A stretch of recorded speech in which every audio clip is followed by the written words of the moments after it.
Maikling kwento na inihahandog sa inyo ng Project Bear, Baligi Effective Assistance in Reading, program ng San Manuel, Pangasinan. Hello viewers and readers.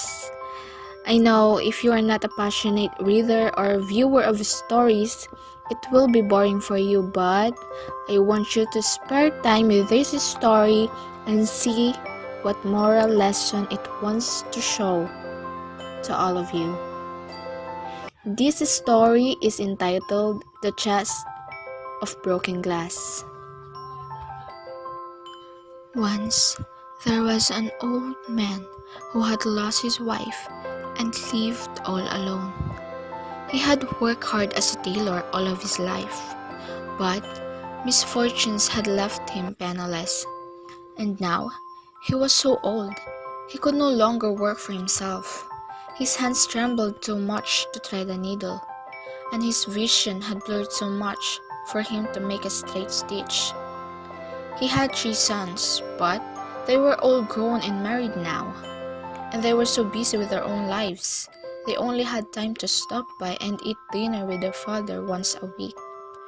Gradually, the old man grew more and more feeble, and his sons came by to see him less and less. "They don't want to be around me at all now," he told himself, "because they're afraid I'll become a burden." He stayed up all night worrying what would become of him, until at last he thought of a plan. The next morning, he went to see his friend, the carpenter, and asked him to make a large chest. Then he went to see his friend, the locksmith, and asked him to give him an old lock. Finally, he went to see his friend, the glass blower, and asked for all the old broken pieces of glass he had. The old man took the chest home, filled it to the top with broken glass, locked it up tight, and put it beneath his kitchen table. The next time his sons came for dinner, they bumped their feet against it. "What's in this chest?" they asked, looking under the table. "Oh, nothing," the old man replied. "Just some things I've been saving." His sons nudged it and saw how heavy it was. They kicked it and heard a rattling inside. "It must be full of all the gold he saved over the years," they whispered to one another. So, they talked it over and realized they needed to guard the treasure. They decided to take turns living with the old man, and that way they could look after him too. So the first week, the youngest son moved in with his father and cared and cooked for him. The next week, the middle son took his place, and the week afterward, the eldest son took a turn. This went on for some time. At last, the old father grew sick and died.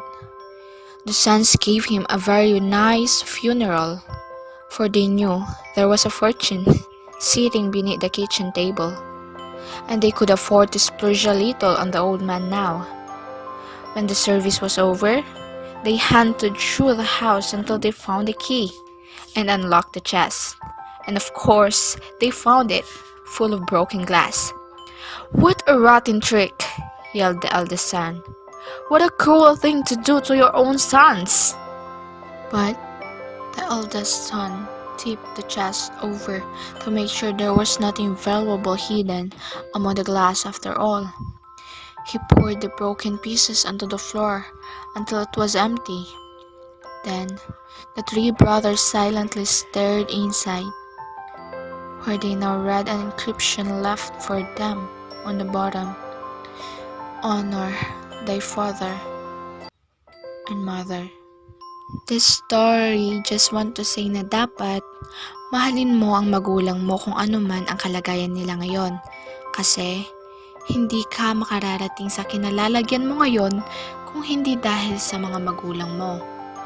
Alam ko, may kanya-kanya na tayong buhay kapag nagkaroon na tayo ng pamilya, pero wag naman sana nating iwanan ang ating mga magulang. We should still spare time to be together with them. We don't know when will God take them from us. Lalo na kung matanda na sila. They need you by their side, not anyone else but you. Ikaw, their son or daughter.